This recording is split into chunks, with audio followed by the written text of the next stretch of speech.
Il sindaco Fabio Marin si presenta alla stampa particolarmente soddisfatto e sorridente. Con lui ha voluto anche gli ex primi cittadini Speranza Marostica e Luigi Mazzaro e apre il suo discorso parlando di giornata storica per il paese.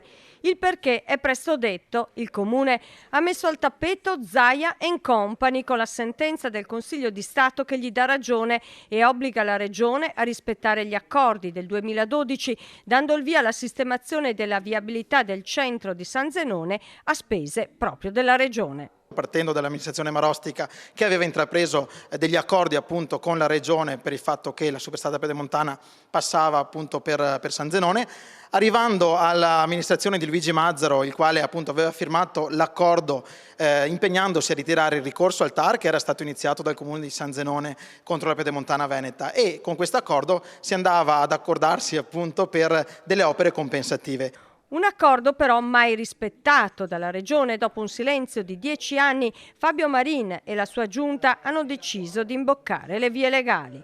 Abbiamo mandato prima una lettera, poi una diffida, poi alla diffida non è arrivata risposta, quindi abbiamo fatto un ricorso al TAR, il TAR ci ha dato ragione, la Regione non era ancora contenta e quindi ha fatto il ricorso al Consiglio di Stato e adesso il Consiglio di Stato in maniera definitiva ci ha dato ragione.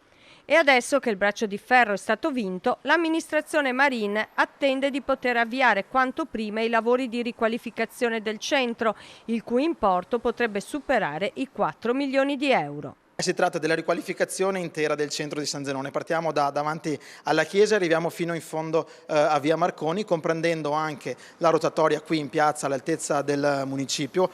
Sul fronte politico, il sindaco si toglie qualche sassolino dalle scarpe, in particolare non nasconde il dente avvelenato nei confronti dell'assessore regionale Elisa De Berti. Mi ha definito sindaco troppo giovane e quindi non sapevo portare avanti le cose, mi ha detto che non dovevo stalkerizzarla per riuscire a ottenere le cose, cosa che non facevo, io stavo solo comportandomi da sindaco per ottenere quello che al nostro paese spetta. Oggi insomma il Consiglio di Stato ci ha dato ragione, quindi l'assessore De Berti adesso dovrà leggersi la sentenza e capire che bisogna andare avanti con i lavori.